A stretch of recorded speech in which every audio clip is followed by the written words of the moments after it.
having been elected to the position,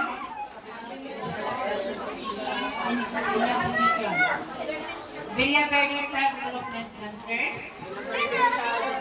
do hereby solemnly promise and swear that I will conscientiously and faithfully discharge to the best of my ability the duties and responsibilities of the Nature Center. That I will obey the rules and regulations and policies.